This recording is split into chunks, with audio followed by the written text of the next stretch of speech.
इकडे पाकिस्तानी लष्कराचा एक ताफा भारतीय सीमेजवळ पोहोचलाय। पाकिस्तानी पंजाबमधल्या चिचवटनी, साहिवाल, पट्टोकी या भागामध्ये हा ताफा पोहोचलेला आहे। पाकिस्तानी लष्कराच्या ताफ्याचा व्हिडिओ सध्या सोशल मीडियात व्हायरल होतोय। पाकिस्तानी लष्कराच्या ताफ्यात हलक्या तोफांचाही समावेश आहे।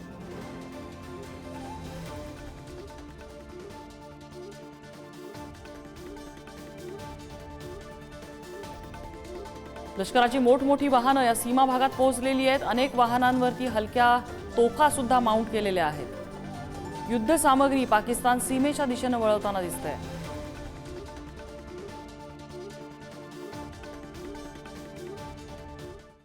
तर इकडे भारतीय सीमेवर पाकिस्तानच्या कुरापती अजूनही सुरूच आहेत। सलग 12व्या दिवशी पाकिस्तानने शस्त्रसंधीचं उल्लंघन केलेलं आहे। जम्मू आणि काश्मीरमधल्या 8 भागात पाकिस्तानी सैन्याने गोळीबार केलेला आहे। कुपवाडा, बारामुल्ला, पूंछ, राजौरी, मेंढर, नौशेरा, सुंदरबनी, अखनूर या भागात अंधाधुंद गोळीबार झालाय।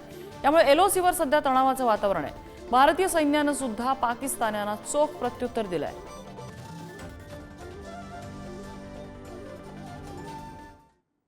इकडे पाकिस्तानी नागरिकाला सुरक्षा दलाने ताब्यात घेतलेलं आहे। जम्मू काश्मीरच्या पूंछ जिल्ह्यातल्या नियंत्रण रेषेजवळून पाकिस्तानी नागरिकाला ताब्यात घेण्यात आलंय। हा व्यक्ती संशयास्पद हालचाली या भागात करत असल्यामुळे त्याला अटक करण्यात आली आहे। भारतीय सुरक्षा दलांकडून सध्या त्याची चौकशी सुरू आहे। सीमेजवळ त्याचा वावर नेमका कशासाठी होता याचा तपास होतोय।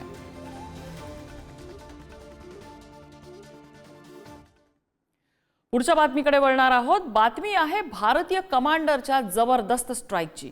संपूर्ण पाकिस्तानी आर्मीवर एक भारतीय सायबर कमांडर भारी पडलाय। भारताने केलेल्या सायबर स्ट्राईकमुळे पाकिस्तानी वेबसाईट्सवरती भारताचा जय जयकार झालाय। पाकची विविध सरकारी खाती, फेडरल बोर्ड ऑफ रेव्हेन्यूची साईट हॅक करण्यात भारताला यश आलंय। भारताच्या या हल्ल्यामुळे पाकिस्तानी वेबसाईटवर हिंदुस्तान जिंदाबादचे संदेश झळकतायत। सतत पाकिस्तानकडून सुरू असणाऱ्या भारतीय वेबसाईट्सवरच्या हल्ल्याला सायबर कमांडरनं हे जोरदार प्रत्युत्तर दिलंय। आणि पाकिस्तानी नौदलाने भारतीय विमानाचा एक व्हिडिओ पोस्ट केलाय, ज्यामध्ये 4 आणि 5 मे रोजी भारतीय नौदलाचं एक विमान पाकिस्तानच्या रडारवर असल्याचं या एक्स पोस्टमधनं दावा करण्यात आलाय। भारताची तयारी बघून पाकिस्तानकडून असे अनेक कांगावे केले जात आहेत।